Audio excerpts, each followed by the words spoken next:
This is an instructional video for a second-gen Odyssey for side doors that don't want to open or close either via the latch or with the remote. I want to cover both scenarios so you can understand. These are the faulted items here. There's a micro switch that sits on the floor or at the floor level, and then there's an actuator that's in the door itself. So let's cover each scenario. This one's fairly simple. They don't appear to be driver or passenger specific, which makes it easy. But scenario one is simple. When you go to open the passenger door or the driver door,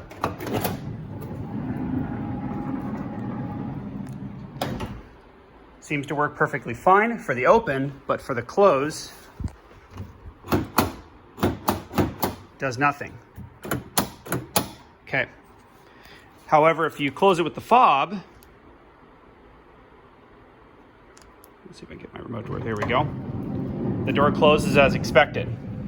The reason for that is when opening the door, it uses contacts that are on the door itself. It doesn't use the micro switch. But when closing the door, it uses the micro switch. So I'll show you that. So we'll open it up. Here's the micro switch I'm talking about.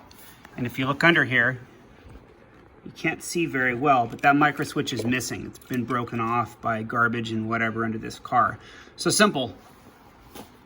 2 screws, they could be 8mm or Phillips. The connector is actually behind here, so you'll need to pull the 14mm for the seatbelt. You can just pull this off, pull the panel back, unclip it, screw it back down. That'll fix your micro switch issue. And if you notice when I go to close this, you can see it's trying to hit the micro switch, but it won't work. So that's the fault for this. This is just scenario one. So I'll go ahead and close it. As we know, the remote works fine. It's gonna close, it's gonna make contact. The actuator is gonna lock the door. Okay, you're good. So scenario two. I'll show you what that micro switch looks like on this side, because it actually is all complete over here. And if I pull the cable, this door is taken apart, but if I pull the cable, this one right here, nope, it's the other one. Hang it down low. 1 second. Right here. So if I pull this cable as if I was closing the door, it opens that micro switch and the door closes successfully. Okay. So scenario two is when you pull the door handle here, the door opens up perfectly fine.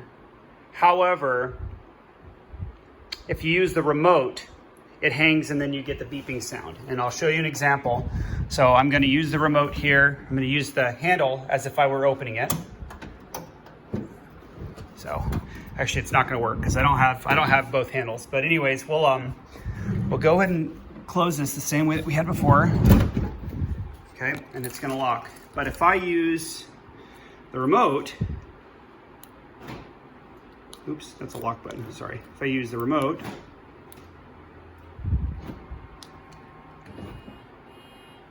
it hangs and you get the beeping sound. And the one thing you're gonna notice is the actuator that's right here in the door that pulls the release cable is not gonna make a clicking or like a motorized sound. You're not gonna hear that actuator function. So I'll do it again. Okay. So I have it taken apart right now, just for reference. And this is the motor itself that had failed. I have the other one taken apart here. I actually just, it was really simple. The connector that's on it is white, red, and yellow, red. But if you apply 12 volts to these 2 terminals here, you can actually actuate the motor itself to see if it's functioning. Here's the old one that I had taken apart, and this thing spins about 4 rotations and then freezes. So the motor's tired itself. And this is what it looks like disassembled.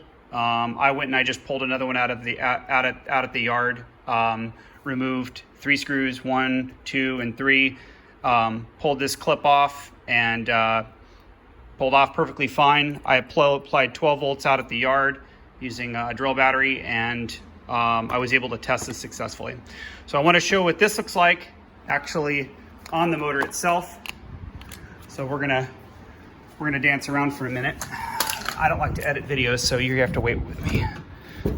So we're gonna open this van door manually to about here. Let's jump inside. We're gonna connect these two connectors. So I'm gonna set the phone down for a minute.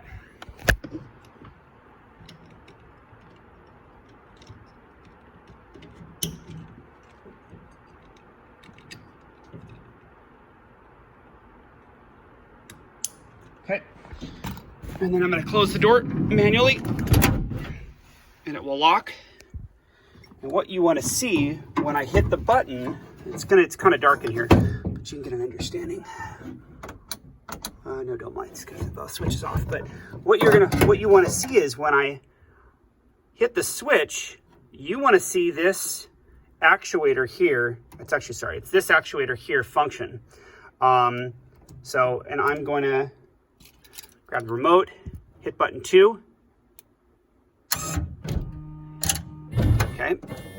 And that actuator that you're seeing here is pulling the door lock release cable, because the latch is back here. It pulls that cable enough to kick the door out and then move. So I'll do it one more time. If you're not hearing this noise in this location, this motor is bad. So those are the two symptoms. I'm gonna put this thing back together. There are videos on how to remove things. Just make sure that you tape the handle to the outside of the door prior to doing this, because as soon as you remove the 3 10mm bolts, your handle's gonna fall out, and you could damage it. This one's not bad, but you can do that. So yeah, pull a panel, and then you're gonna have to loosen this. I think there's three 10mm bolts, and then you'll move it out of the way. You'll remove that, and once you remove that, then this guy will come out perfectly fine. So there's your how-to video. Good luck and happy Odysseying.